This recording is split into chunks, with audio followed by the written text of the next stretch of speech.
Awesome. Well, yeah, thanks for coming today. This is fun.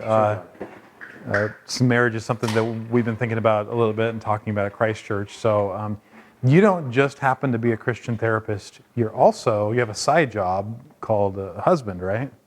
I'm not sure if it's a side job, but yes. Okay. Yeah. So I like to kick off with just the story, and you and I talked a little bit about pancakes and bananas and pancakes. Is that it? Banana pancakes. Tell everybody about bananas and pancakes and how much you love them. So this is the banana pancake incident. Actually, I was doing a presentation at my church, which is Crossway in Nashua, and I was doing a presentation on some of the stuff that we're talking about tonight, and I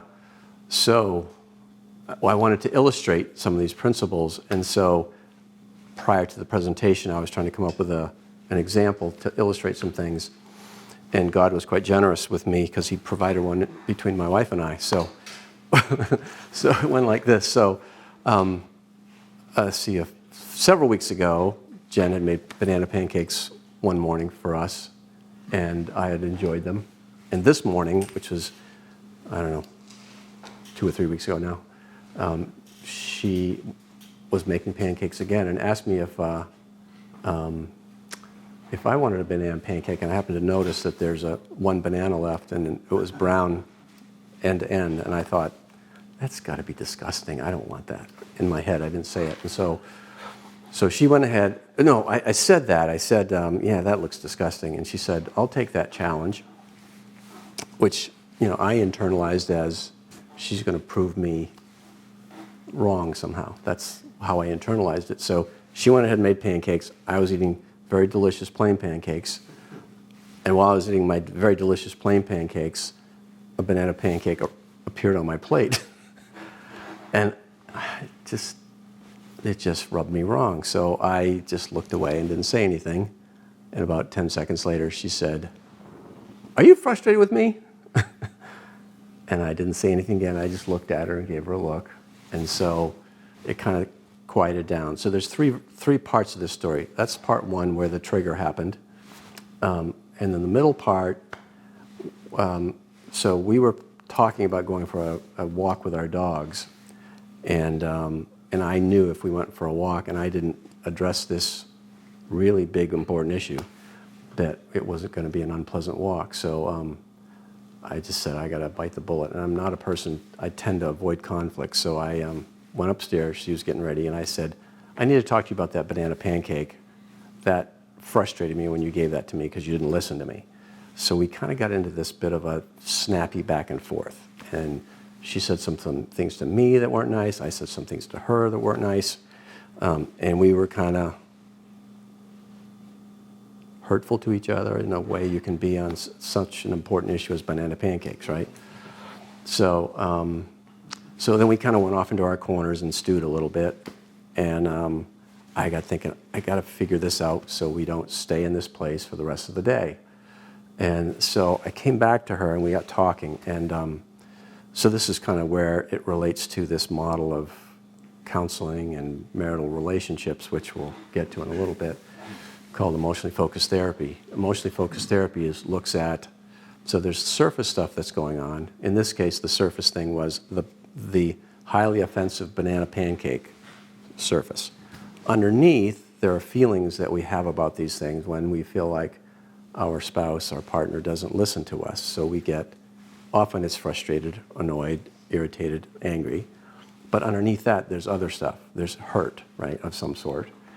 Hurt, and that can take a lot of different forms. So, see, I had all this stuff in my head, and I'm trying to think, what's the stuff, why was I annoyed? Why was I frustrated?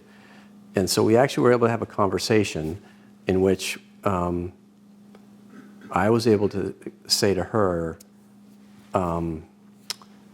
it just felt like you weren't listening to me, and it didn't matter what I was saying. Like, what I was saying didn't matter to you, and it's important that what I say matters to you, because I want to matter to you. If what I say doesn't matter, then I don't matter. That was the gist of what I was saying. And on her end, she was saying to me, in my heart was, I just wanted to do something nice for you and show you that you could have a nice banana pancake. And that's all I was thinking on her side. That's her side of it, right? And so we were able to come to a point, and I could say, I can accept the fact that that was what your heart was. Your heart was to do something nice and kind for me. I hear that, and I can accept that. And on the flip side, can you hear that I was annoyed that it felt like you didn't listen to me, and that I don't matter, what I say doesn't matter. And she could hear that. And so, again, back to this model that we'll get to at some point, I think, or at least roughly get to it. It's about trying to understand what's the deeper stuff that's going on. And this is a bit overstated, but in a sense, it's never about in this case, banana pancakes. It's really about what's going on underneath in the relationship and what it means for the two people with regard to the nature of the relationship and what's happening to the connection between two people. Are you listening to me? Am I important to you? Do I matter? Does what I say matter? Things like that, which have to do with our connection with each other and how strong is our connection. I just imagine that, Christian therapists have some of the most perfect marriages out there, right? I mean, there's got to be people who come across to you and think that way, but you just tell them the story about the banana pancakes or what? Right. And so what does your knowledge of Christian therapy, I mean, if it doesn't put a bow on your marriage and make everything perfect, what does it do, I guess, even to your own marriage? I mean... For me, I think I try to live in a place of acknowledging my own brokenness and sinfulness, and that I constantly need forgiveness from God for me and my own brokenness. And so I recognize that even with this highly offensive banana pancake, that it was stuff in me that was activated and it really wasn't about her, right? So for me, it's about trying to understand what's really going on with me between her, but also recognizing God's forgiveness of me and how do I live in a posture of forgiveness towards Jen's my wife, towards Jen all the time, right? So that I can live in that place. And then these ideas about what's going on helps me to get to a place of understanding myself and why did I react like I did, what happened to me, why did I get annoyed or irritated, right, in that moment, but also to flip it around and to accept what she's saying to me, where her heart was, and trusting that that's where it was, right, that she's not just telling me a line to make it up, right, but so it helps me to think about my vertical relationship and my need for forgiveness and my own brokenness, and that I can mess up, and then I think about that with respect to the horizontal relationship. And so then all that stuff is floating around in me when I work with couples myself. So. A lot of people who grow up in faith traditions, they're going to be sensitive towards, a lot of people will be maybe sensitive towards like secular input into their life. Any kind of wisdom. Clinical psychology maybe would be high up on the list for some Christians. How do you speak into that question? And I imagine there's been a few times where you've had to with some of your counselees, but there's people are a little on edge or a little untrustworthy. This comes from a bad place. And we talked a little bit about that. Why don't you tell us a little bit about how you see those coming together, what the relationship is, and between psychology and faith? Yeah, maybe, as a way of giving advice in important topics like marriage. Yeah, sure. So there's been a really kind of ugly relationship between, I think, the church and Christianity and psychology. And from both directions, there's been a lot of mistrust. A lot of bad things have been said in both directions. And some of it warranted, some of it not. And so I think it's important to kind of fight through the weeds to get to the place where there are things that are of value in psychology, because there are a lot of things that have been said, faith and the church and Christianity and all that has been looked at very negatively by certain parts of psychology and all that. So, so it is a challenging relationship between those two areas. So to start as the most general kind of way, I would say first that I'm not sure who to attribute this quote to, but I've heard it for a long time, probably all the way back to college, but all truth is God's truth. So if something is true, in some sense, it doesn't matter where it originates from. For example, I personally don't need to be snide by this, so I don't take it that way, but I'm trying to be, well, I'll just say that. Like, I don't need a Bible verse for me to believe that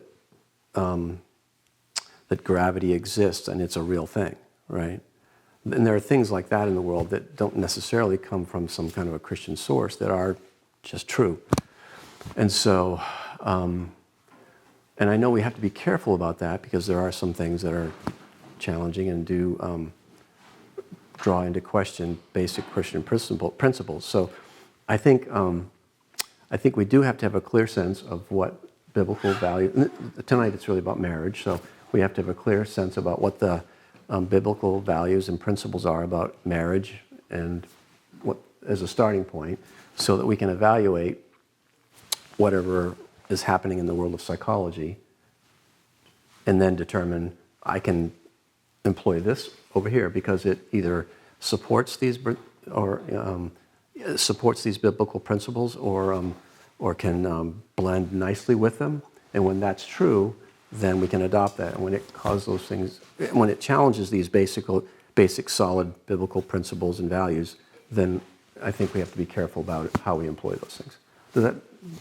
Yeah, I invite if you guys want to jump in as well, we're a pretty small group, anytime. Does that resonate with you guys? Does that make sense? Do you guys have any pushback or anything like that? I actually have two questions by now.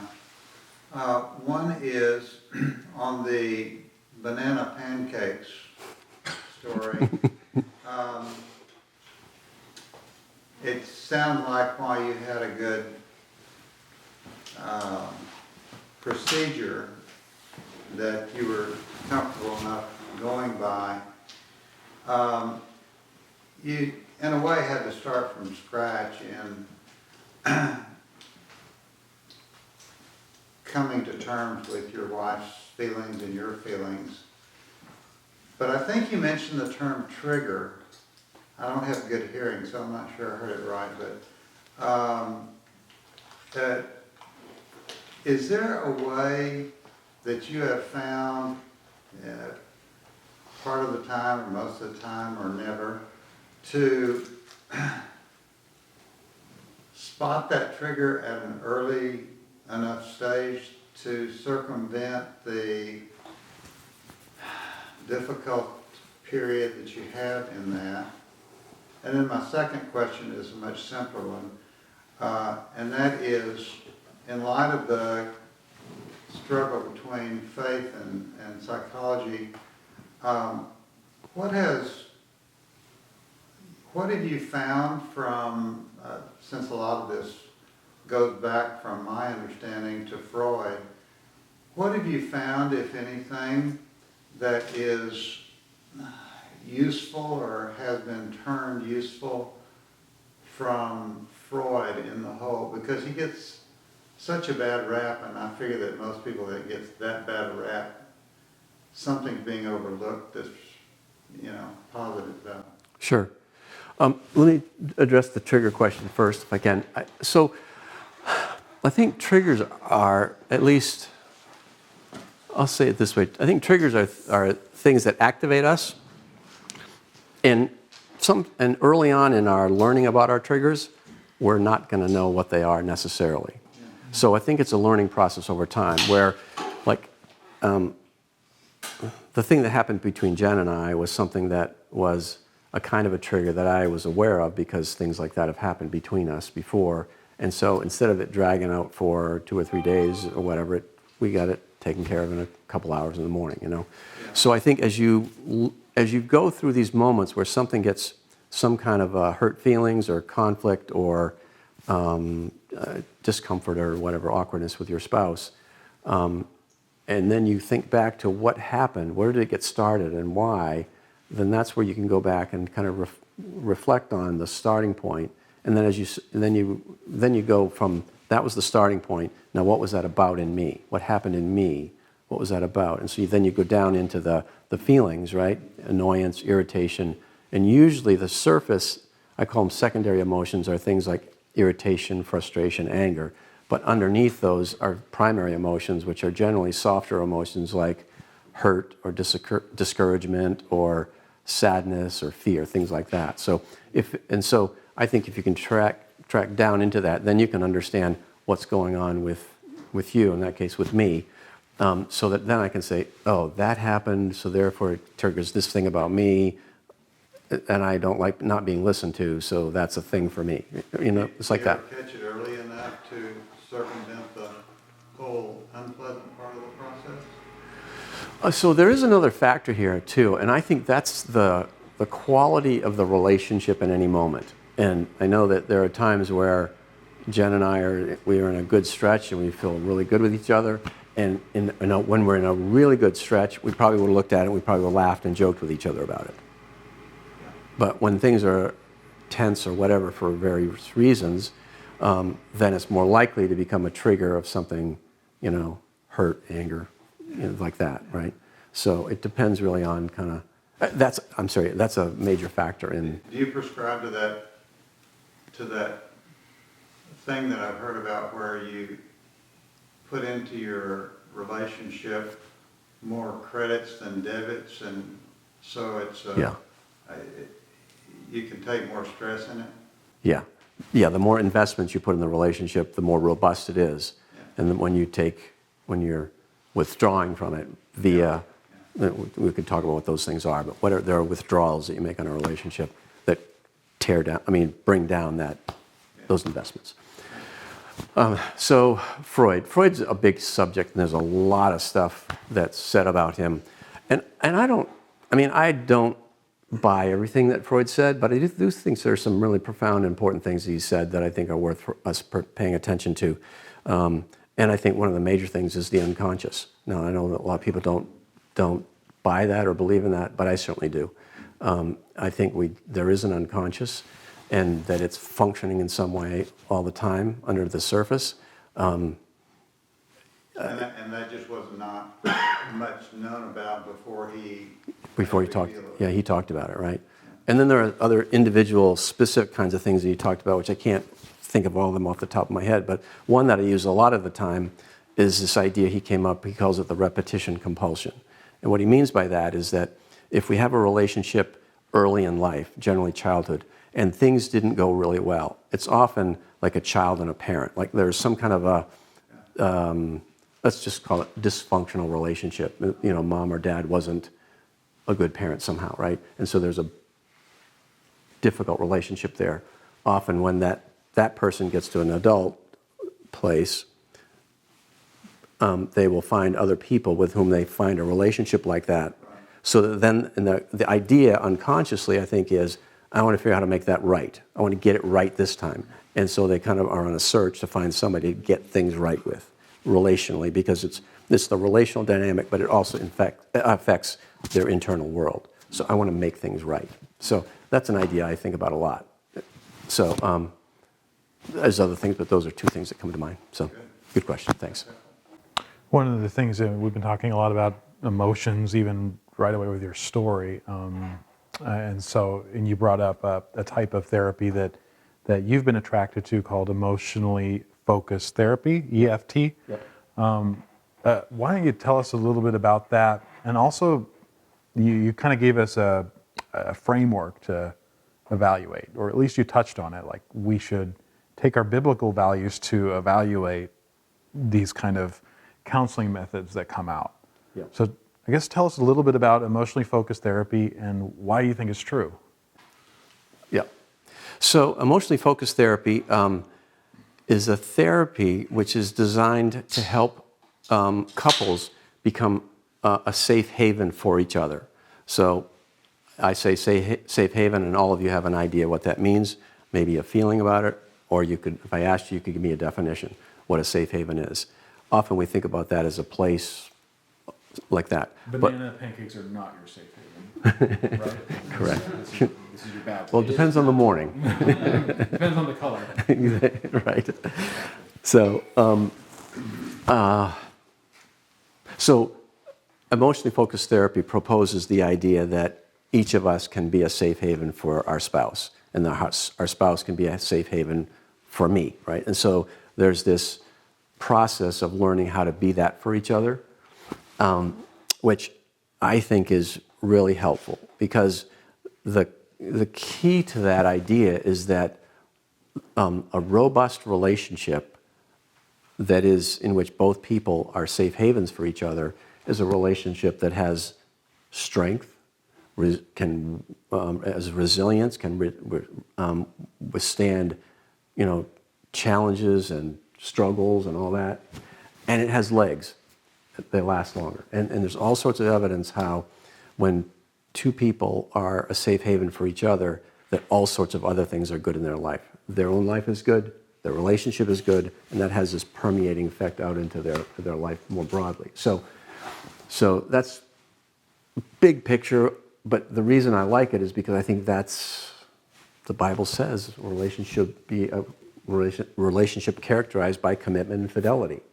And that's what this model works to builds a strong relationship characterized by faithfulness to each other. And in Ephesians, at the end of Ephesians 5, it says the two will become one.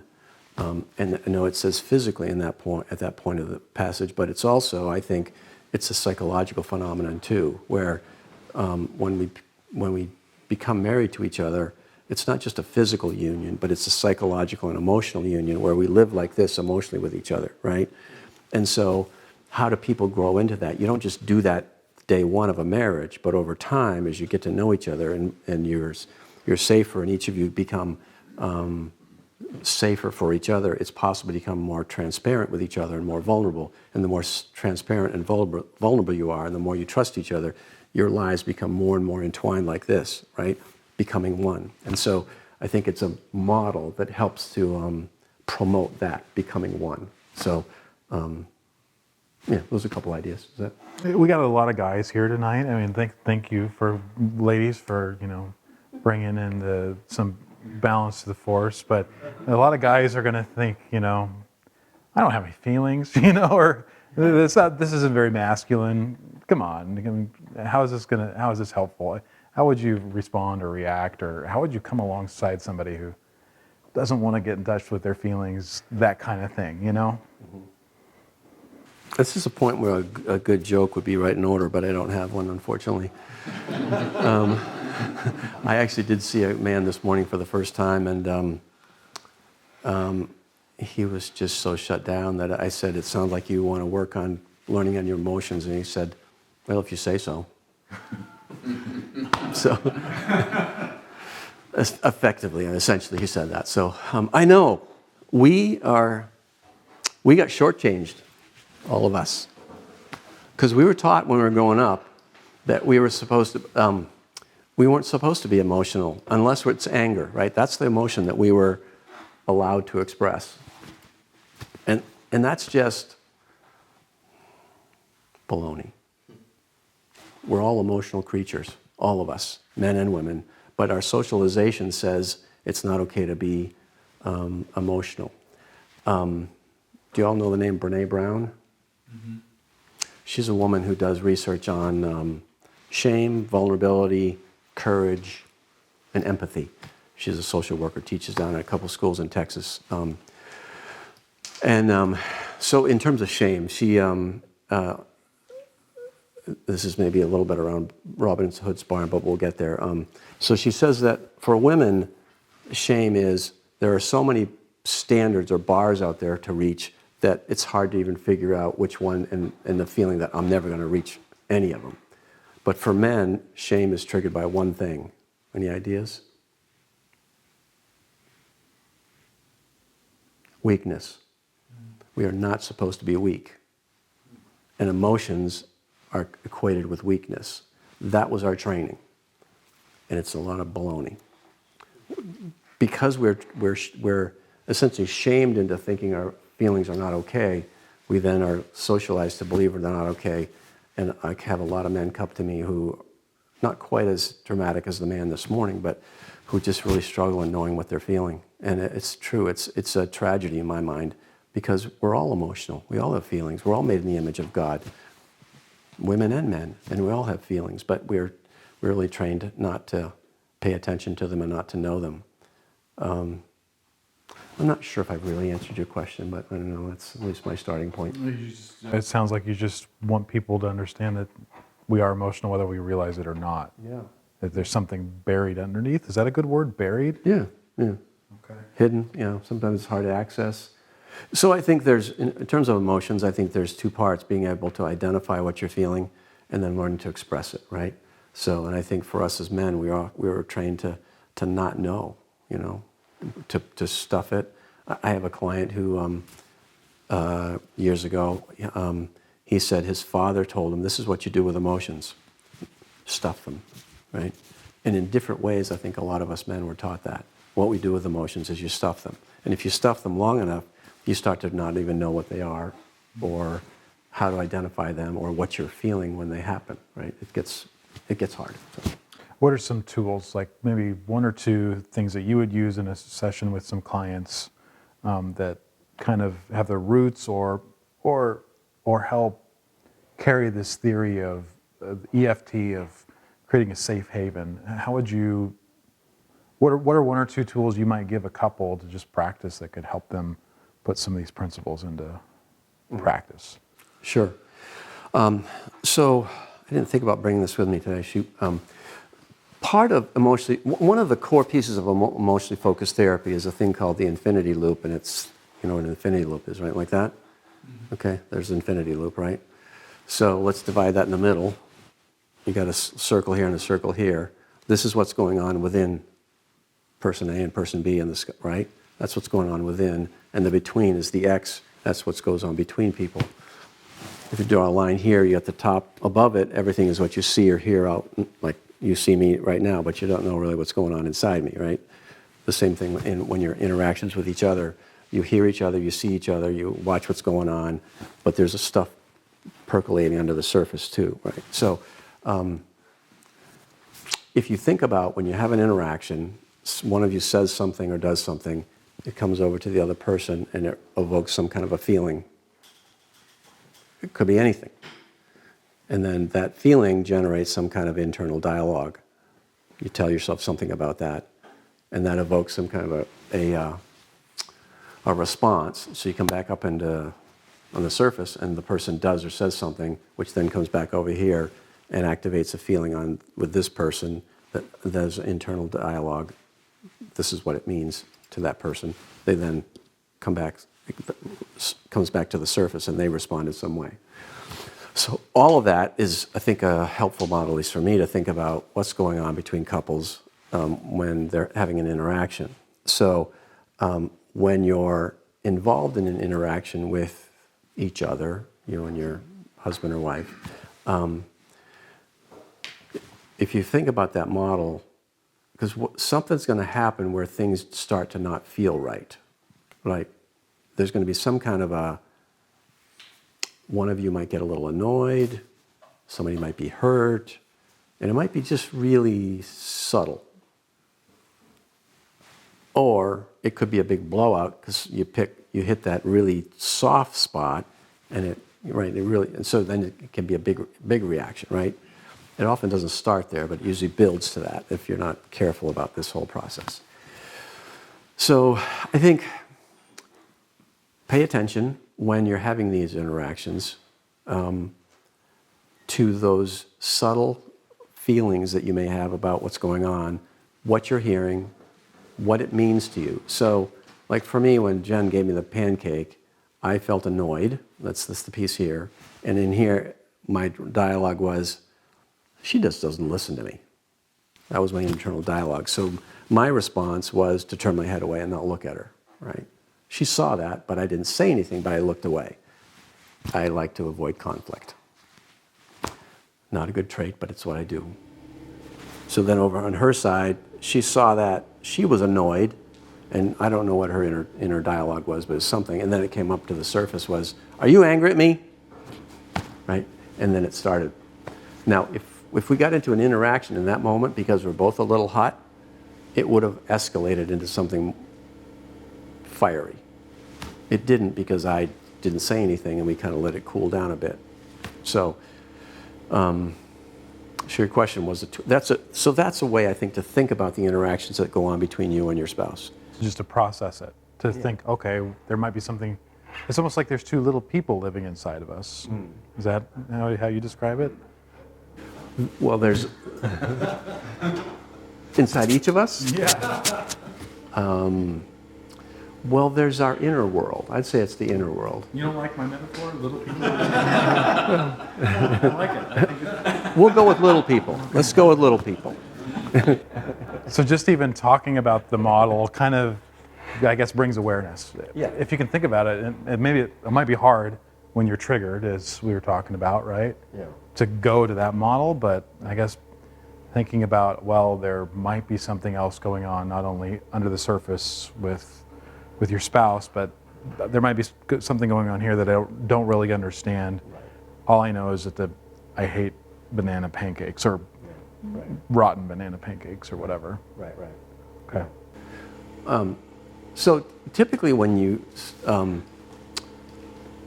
if something happens and you're annoyed, at least for me, I feel this kind of little, it depends on how big the trigger is, I'll feel a little jolt of fire right in here.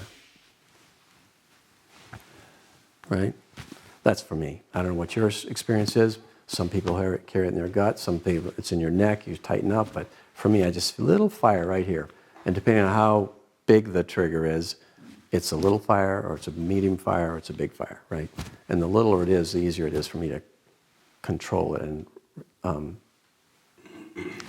then interact in a certain way. But the point of it is, notice your body, because your body's going to tell you and help you to understand what's going on with your feelings.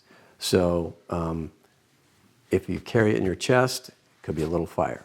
It could be pressure. It could be in your neck. It could be in your stomach. And when you start to have those kinds of things, start to ask yourself, wonder what that's about. What did I eat last night? Oh, I mean, or something else. It could be that.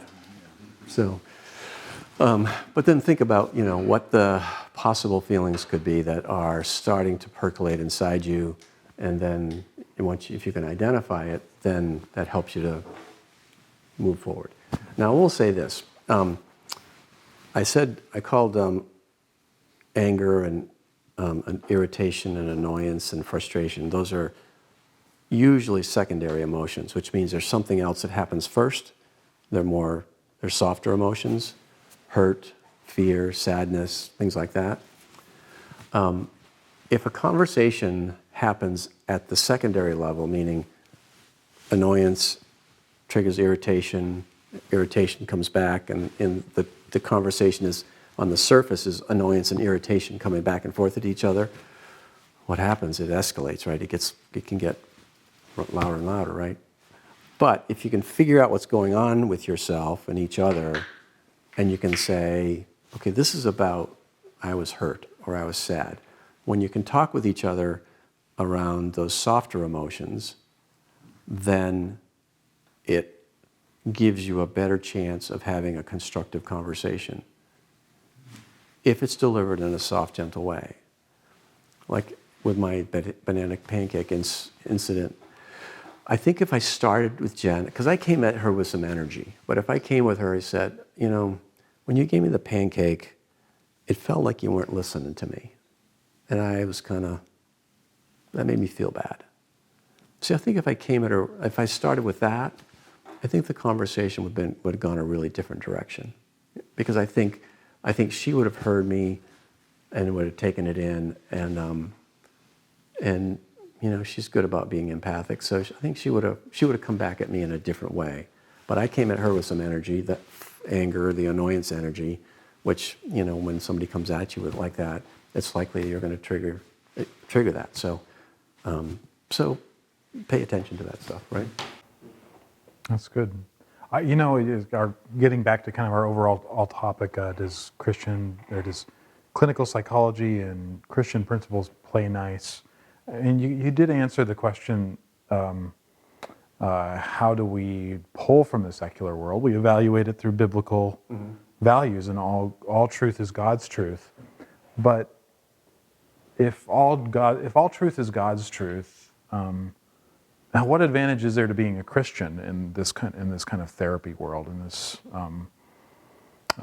what, if anything, could Christianity add? We all know Christian marriages that aren't healthy, and just because they're Christian doesn't mean they have a healthy marriage. Right. So can you speak into that a little bit? What value does my faith add to my marriage if these are just readily accessible ideas out in the public square? Sure. Two things come to mind. The first one is that I think what the Bible does, it gives us, I was going to say map, I'm not sure that's the right word. It gives us, what's that? Model or a description of who we are as human beings. And so the secular views of who we are as human beings are not accurate in some way. They take something and make it bigger than it should be or something smaller than it should be. But the Bible gives us an accurate description of who we are. And so if we start with an accurate description, we're going to have better results. And so when I think about that, I think about, we are created in the image of God, therefore there's something about we are like God in some way. God, at the heart of God is intimacy, God the Father, God the Son, God the Holy Spirit, perfect intimacy, perfect harmony. So there's something in us that has the capacity and yearning for that. That's how we're made. But what happened? God said, don't step over this line. And we said, okay, and we stepped over the line. And what happened? What came into the world? Sin and shame, right? And what happens with shame? Shame causes us to hide. So Christianity, the Bible and biblical theology, helps us understand both our origins and why relationship and intimacy is so important to us, because it's in our very nature, but it also helps us explain why we have trouble, right? Sin and shame. And shame causes us to hide from each other. When we hide from each other, then we can't be open and transparent. So there's things to overcome. And and there's more to say about our image, but I'll just leave it with that. But the other thing I would say is that, I'll say it this way. So Galatians 5:22 identifies the fruits of the Spirit: love, joy, peace, patience, kindness, goodness, faithfulness, gentleness, and self-control. And notice it's introduced as the fruits of the Spirit. So these are not things that we work on and we're going to get better through our efforts. Our job, I think of it as we walk close with Jesus, we keep our hearts open to the Holy Spirit's indwelling, and when the Holy Spirit lives in us, then those qualities are going to be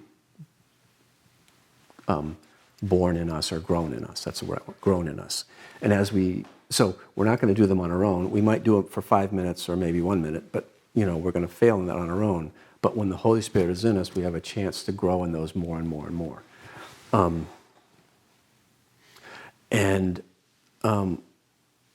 Those are the qualities that are going to make your life better, and you're going to make your marriage better. So if you think about those qualities, love, joy, peace, patience, kindness, goodness, faithfulness, gentleness, and self-control, if you exhibit those in your relationship with your wife or your husband every moment of every day, of every week, of every month that you're together, things are going to go pretty well, aren't they? But unfortunately they don't, because we are broken and we can't do it on our own. Right? So we have to rely on God. And so as a Christian therapist, there's this, our ringer. We have a ringer in our corner who's going to enable us to be successful, right? So it helps us to be successful with our clients. It helps our clients be successful with themselves and with each other. So when there's no good explanation for why this marriage is all of a sudden going well, it must be something outside of our experience or our ability. Maybe is that another way to put kind of what you're saying? Yeah. Love to get some questions, some conversation going. Bob and Rick, you had one. Go ahead, Bob. I'm already going. You want me to go first? no, go ahead. All right. to put a couple of things together that you said in close proximity a few minutes ago. A good relationship, it struck me what you didn't say in this, a good relationship, and maybe you can remember what you said, has to do with something like getting along. And do you remember what you said at that point? Good relationship? Weren't you talking about little people at that? I think it's before little people. Did I say safe haven marriage? Did I say that? What? Safe haven marriage? Because I said that at some I think point. it might have been in that, yeah. Yeah, so I might have said a good relationship is a relationship which is one in which both the husband and the wife are working to become more and more a safe haven for each other. I think I might have said something like that. Well, it was a little bit more non-metaphorical than that, a little more explicit. What struck me at the time was that you didn't mention anything about power or authority. And then a few minutes later, I think it was, we got to this thing about men stuffing their feelings. And Or taught to stuff their feelings. hmm? We're taught to stuff our feelings. Yeah, talk to, and that men often don't recognize their emotional states as readily as women or something like that. Yep. And so to wax theological about the whole thing, a lot of us here, maybe all of us, like Jesus as a model. And so I wonder how he plays into this from your perception of him. Of course, we've got evidently a male there, but we've also got the main narrators that are always taken as males also. So that kind of shifts the playing field a bit. Mm-hmm. And in that context, the thing that brought up Jesus to my mind was that you said that we are supposed to, that we are taught to avoid being perceived as weak or thinking of ourselves that way. Do you think that Jesus thought of himself as, there's this, well, he was meek but not weak. And I think that's really an overplay on his divinity, frankly. Mm-hmm. Or else he didn't really live the same human life that all the rest of us live. Mm-hmm.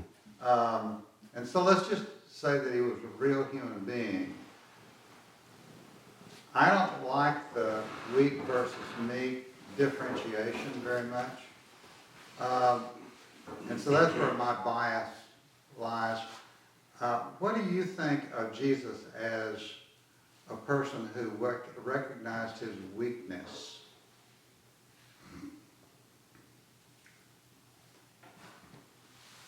What evidence is? What would cause you to say that he recognized his weakness?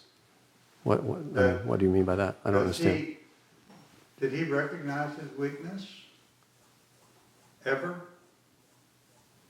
And I say that because we would readily acknowledge that he recognized his meekness because that's a virtue. But weakness we wouldn't necessarily associate him with.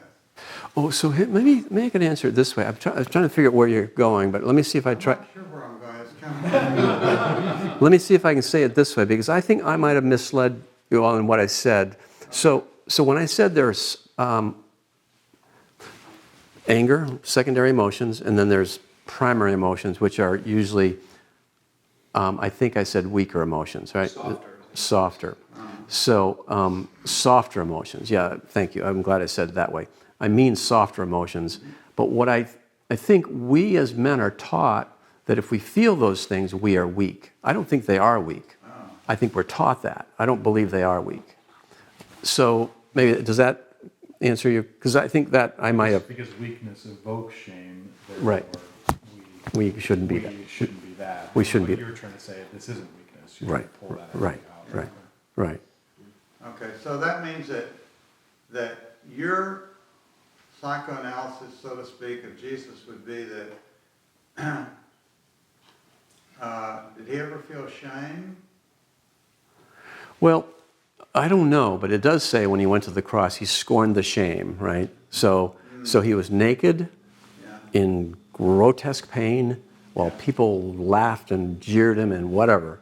Yeah. I think as a human being, I suspect he did feel shame in that moment, because it does say that very directly, right? He scorned the shame. So it's, in a sense, So he's... to feel shame is, if we accept him as perfect, well then we wouldn't be able to classify that as sinful. Right, Okay. yeah, Feel shame, but that's not sinful to feel that way. right.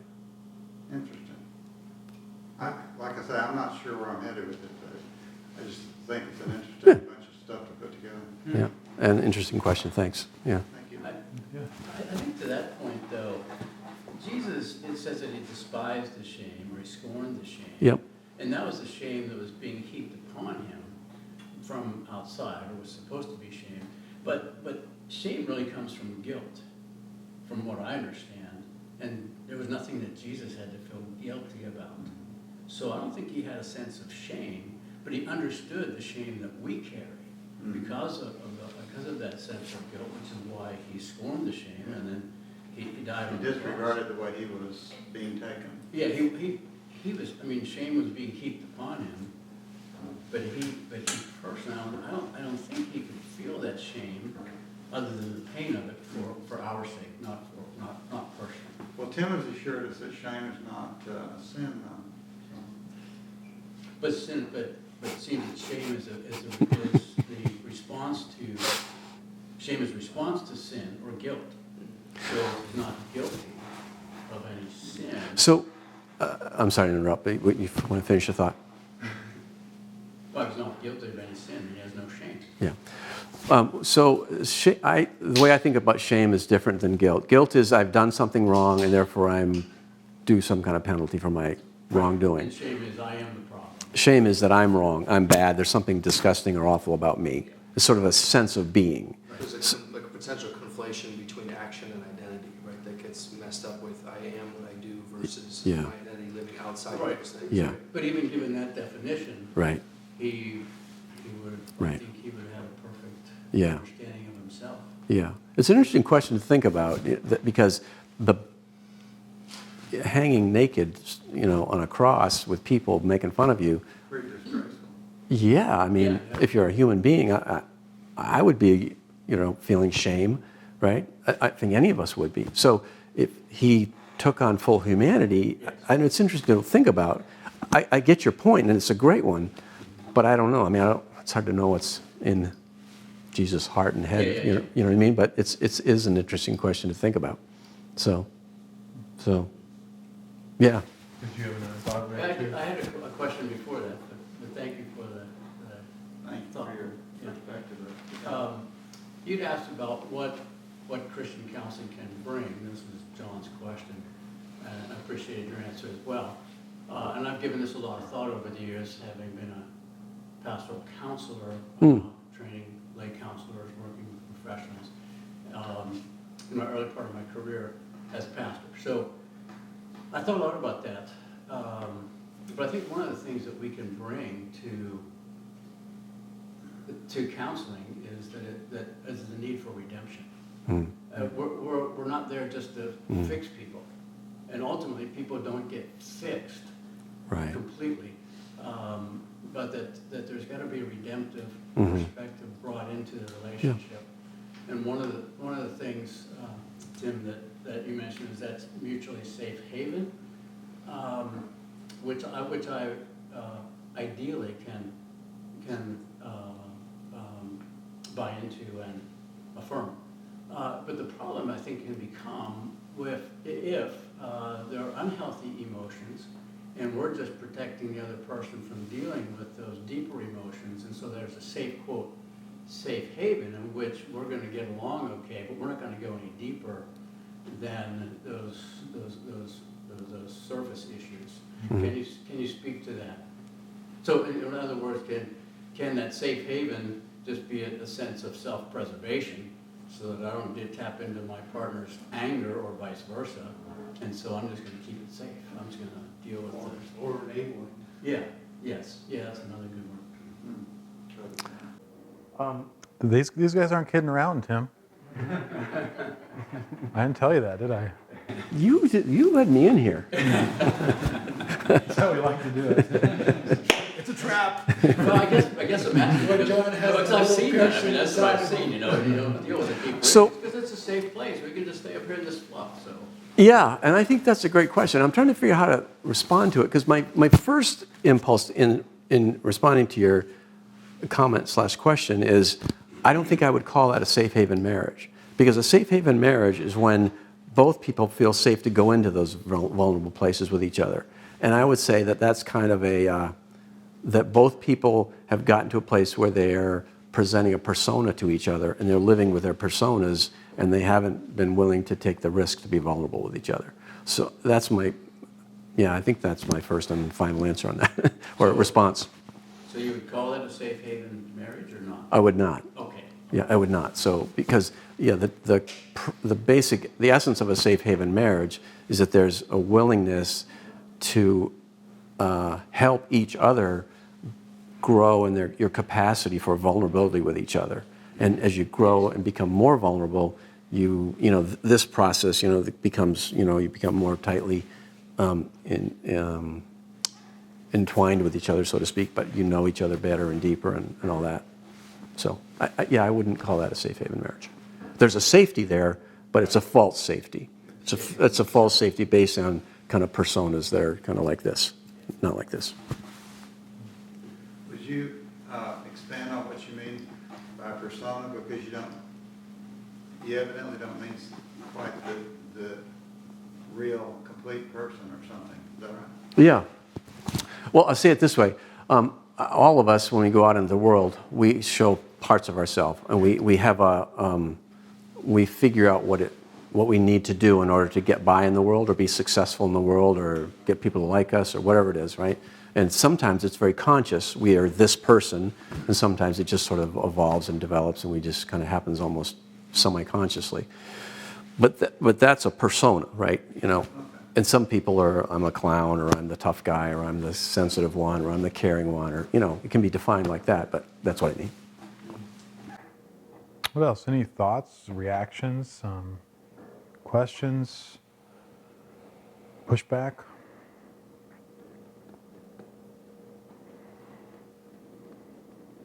I'm kind of trying to work out a question in my head, and it feels like 3 or 4 different questions, but it's all revolving around kind of the current climate that we're in with an increased capacity for having conversations about mental health.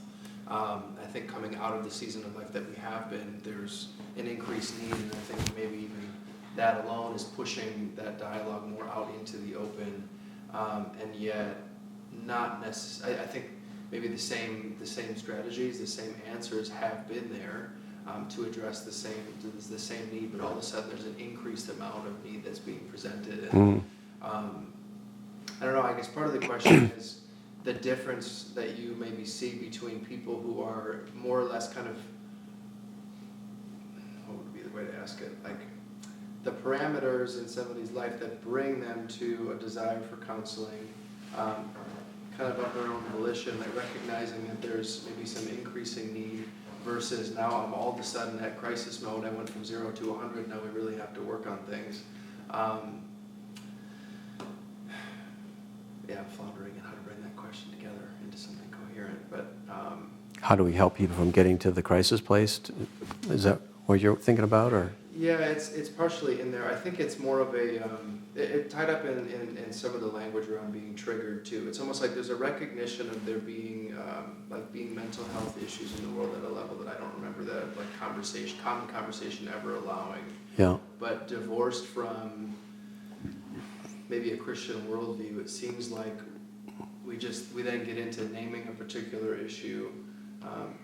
And then trying to kind of navigate around the symptoms of that issue without having to really kind of get to the core of it. So I don't know, I'm just curious, like when there's an increased need, but maybe the need isn't increased for Christian counseling, but people that are just willing or interested in alleviating an annoying problem in their life, how that's presented in recent history coming out of COVID and that season of life with a lot of increased tension and increased need.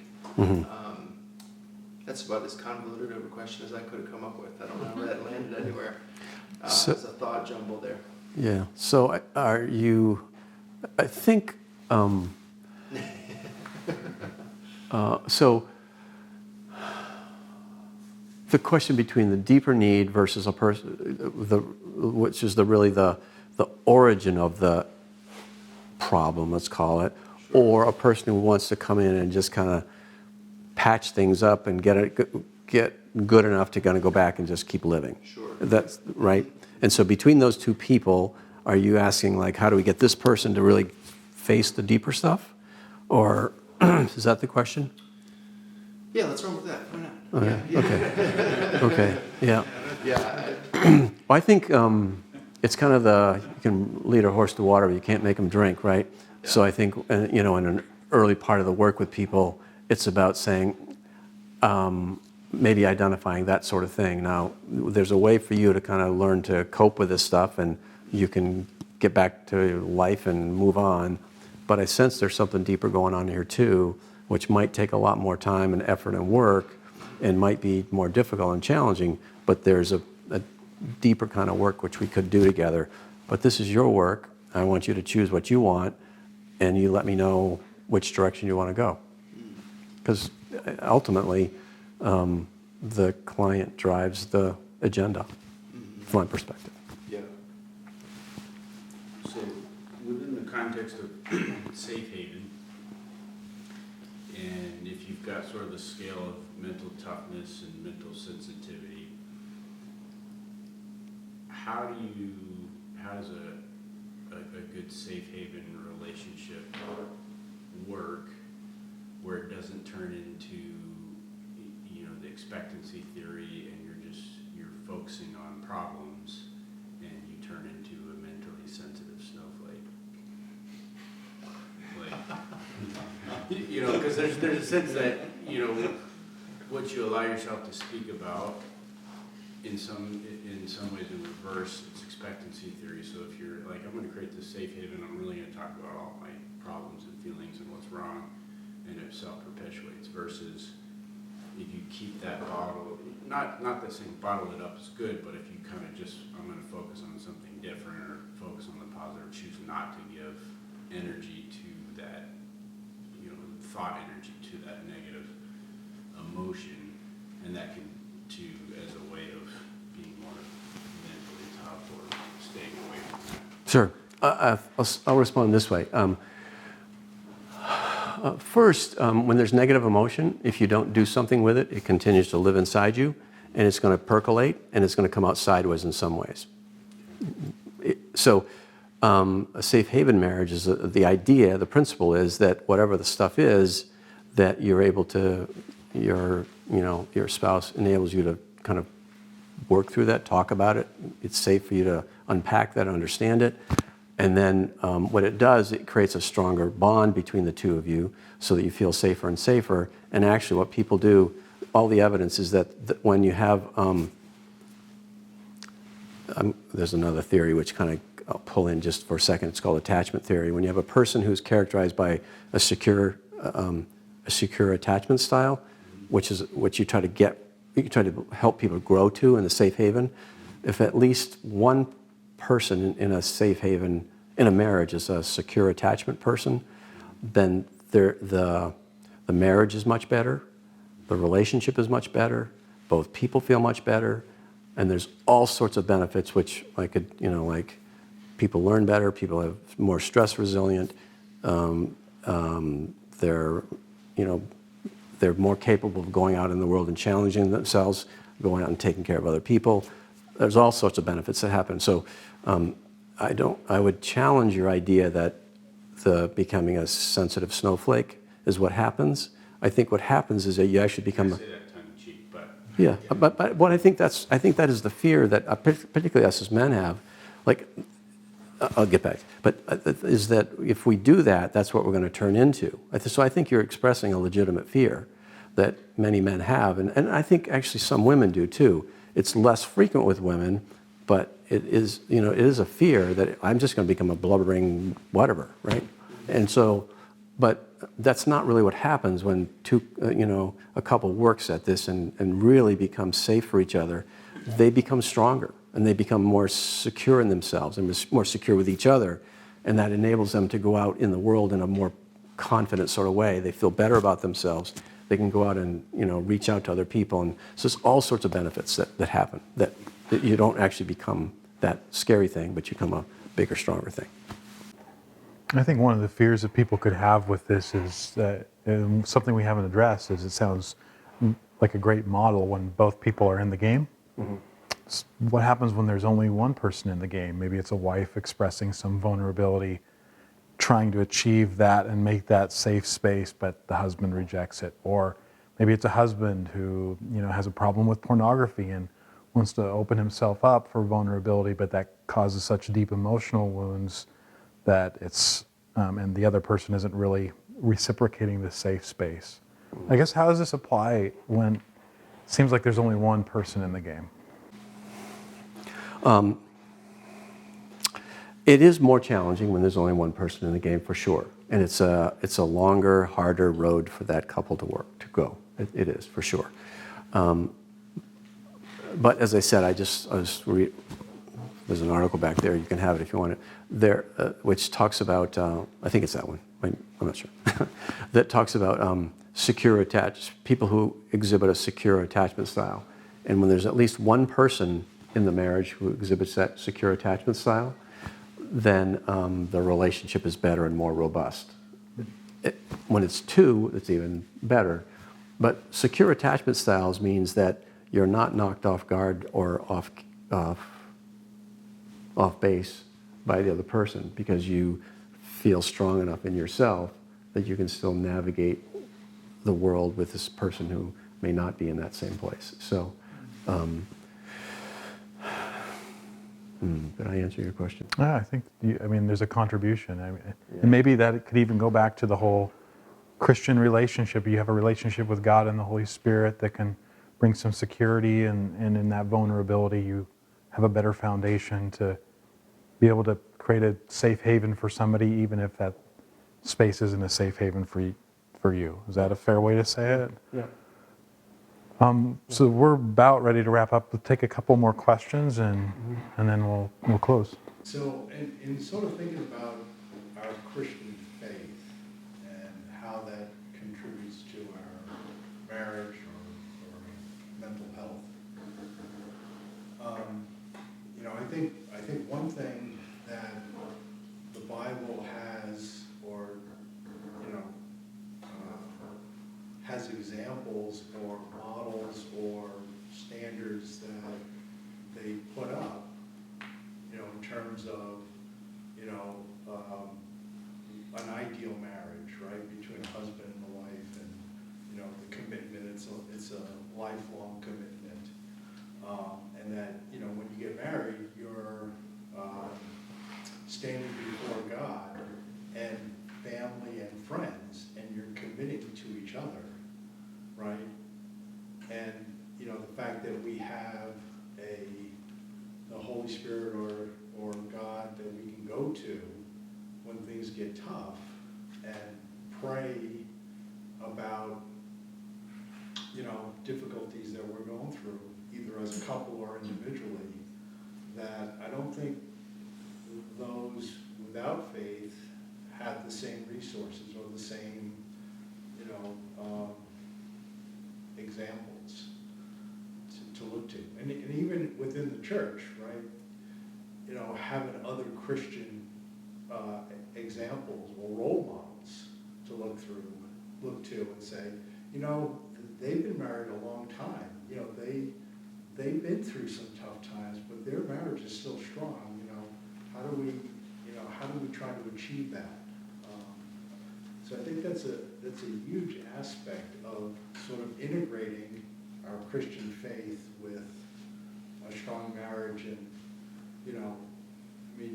you could have problems, traumas in your past that you need to work through with a Christian counselor, and that could help. But I think it should be partnered with your Christian faith, right? At least from my perspective. Yeah, I'd agree with all that. Anyone else? Felicia? Do you have most of your couples coming to you like more in crisis marriages, like that are really failing, or do you have couples coming to you who are kind of doing okay, or? I would say, I'm sorry, we finished? Trying to make their marriage better. I'd say it's rare that people come just to make it better. Like they're in a good place and they want to, there's a book, Good to Great. It's a business book, but Good to Great. It's rare that people come to us in good wanting to get to great. They Do you might, encourage that? what's that? Do you encourage that, or? I don't know that I'm in a place where I can be out there and encourage people to do that. You know, Because of how many people are on your list to see right now, is what you're saying, right? there are times when Not because it's not would be a bad idea. it's not a bad idea. It's a good idea. But so the people that show up in my office, and I'm guessing any other therapist's office, are going to be in the people who are below good and maybe as low as we're about ready to leave each other, right? That's kind of the range that people show up in our office. So, and yeah, our wait list is generally really long. So in a way, we're trying to, help people in the really hard, painful places they can get and help them to get back to some health and maybe get to good or close to good. That's kind of where we are. Reality. So in a perfect world kind of situation where you have endless hours available to you to see any kind of couple that would come to you then, if a couple were to show up saying, we're in a good place that almost feels like kind of a plateau of sorts, and we want to be able to increase the good that's already there. Is that a situation that you've ever been in, something similar to that, and like the kind of tools that would come into play, saying we're not in a bad place, we're in kind of a neutral place, and think that things could be better? Mm-hmm.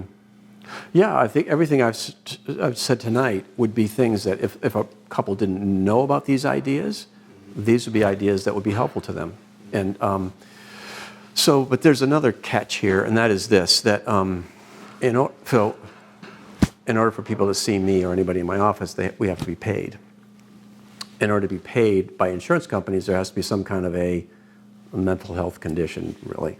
So if that doesn't exist, which is if a couple's coming in and they're in a good place, that doesn't exist. So that means they would be paying out of pocket. So then there's another barrier there. Now, it could happen, and if they really wanted to work and they were willing to pay out of pocket, sure, we do that. Yeah. Just a thought about that is that there are a lot of marriage conferences.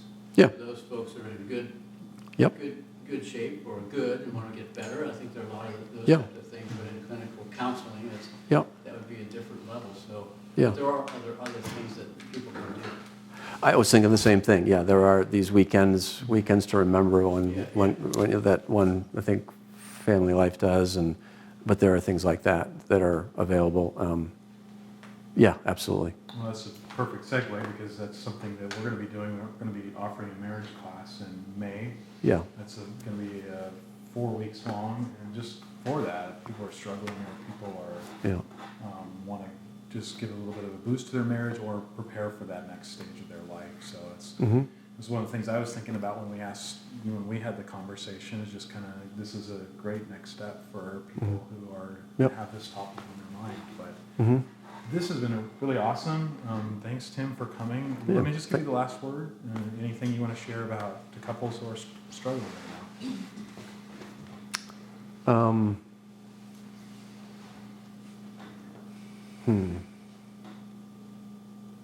Avoid banana pancakes. A little person inside you. I know tomorrow he's going to go in and he's going to be saying, "There's a little person that lives inside you." It's going to, right?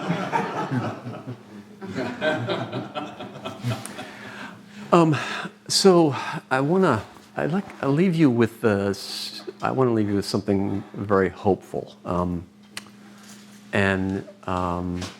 I like what you said about redemption, and I wanted to tie back into that, because I think the thing that, and I'm glad you added that to our conversation, because I think that is one of those great benefits of a Christian worldview, a Christian perspective, being a Christian, is that what we can offer people, regardless of where they are, how broken they are, or how, difficult their marriage is, redemption is always available no matter where people are at. So I would say,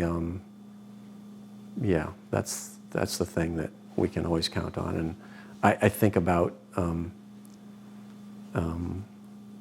in my work with people, I think about how do I be a conduit of God's grace to them today, and it means very different things for different people, but that's the thing that's, that's my kind of ongoing prayer for my day's work. And that's really, the grace is God's offer of redemption for us in our whatever brokenness that we're struggling with. So I think I'll end with that. That's awesome. Thanks, Tim, for coming in.